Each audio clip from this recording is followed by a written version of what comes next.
Hello friends, welcome back.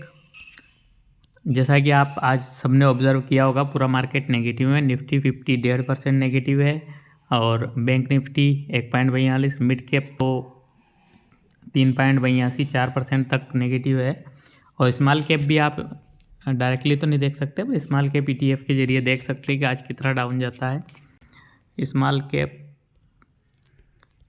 ETF की अगर बात करें हम, ETF होता है एक्सटेंड ट्रेडेड फंड, तो ETF को भी आप देखेंगे तो 3.80% डाउन है स्मॉल कैप का।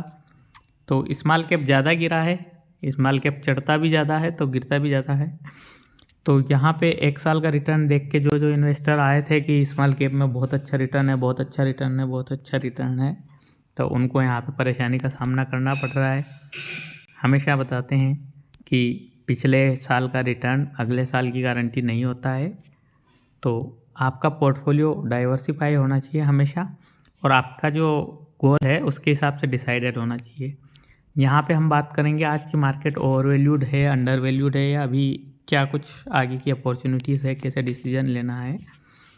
तो एजुकेशनल पर्पज़ से वीडियो है, आपको निफ्टी 50 का इंडेक्स बता देता हूँ मैं।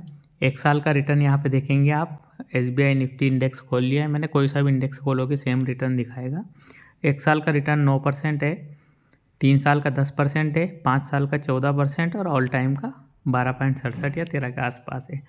तो यहाँ पे आप साफ साफ देख पा रहे हैं कि 12 साल का आप रिटर्न अगर देखोगे, 12-13 साल का पिछले, तो 12-13% के आसपास रिटर्न बनता है, जबकि 5 साल का रिटर्न अभी भी 14.5% है।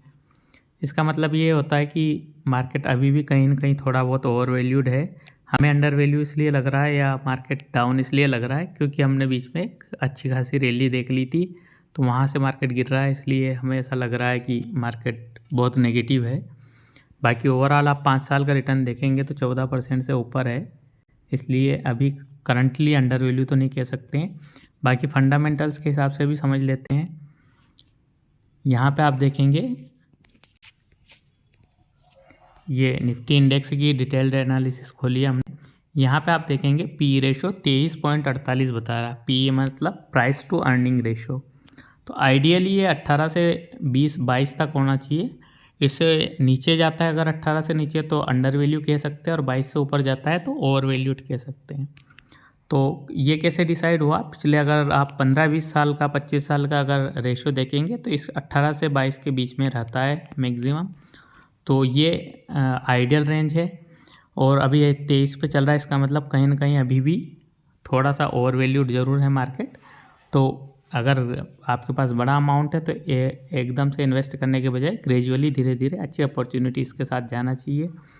और PB रेशो की बात करेंगे तो PB रेशो 3.61 है, आइडियली होना चाहिए 3 के आसपास। तो 3 के आसपास रहता है, तो इससे 3 से नीचे रहेगा तो अंडर वैल्यूड कह सकते हैं मार्केट को, 3 से ऊपर रहेगा तो ओवर वैल्यूड कह सकते हैं। अब ये 3-3.5 के पास है तो थोड़ा सा ओवर वैल्यूड है मार्केट अभी भी, बट ये रेंज अगर 2-3 महीने रह जाती है तो फिर मार्केट अपने बफर जोन में आ जाएगा। और अप या डाउन मार्केट कैसे परफॉर्म करता है इसको अगर आप देखोगे तो इस रेंज पे जब मार्केट अपनी 18 से 22 की रेंज पर चल रहा होता है, और 22 से ऊपर जैसे 23-24 पे अभी कुछ टाइम से चल रहा था 25 के ऊपर, तो वैसी कंडीशन में यही है कि ये मार्केट बारूद के ढेर की तरह होता है। तो जैसे ही नेगेटिव न्यूज़ आती है धड़ाम से क्रैश हो जाता है, क्योंकि ऑलरेडी ओवर वैल्यूड चल रहा है। अगर मार्केट 18 के पे या 15-16 पे वैल्यू पे चल रहा है और तब नेगेटिव न्यूज़ आएगी तो मार्केट बहुत ज़्यादा क्रैश नहीं करेगा, क्योंकि वो ऑलरेडी अंडर वैल्यू है। तो ये चीज़ें समझने की होती है। जब मार्केट आपका 16 पे चल रहा है, 18 पे चल रहा है, 18 पे अगर PE रेशो पे चल रहा है मार्केट, तो थोड़ी सी भी पॉजिटिव न्यूज़ आएगी तो मार्केट एकदम से बूम हो जाएगा। निफ्टी में आपको 2000-4000 पॉइंट ईजीली अप देखने को मिल जाएंगे। एक छोटी सी जो इम्पैक्टफुल न्यूज़ नहीं होगी उससे भी मार्केट इतना एकदम से परफॉर्म कर जाता है, क्योंकि वो ऑलरेडी अंडर वैल्यूड होता है। तो आज के वीडियो में यही।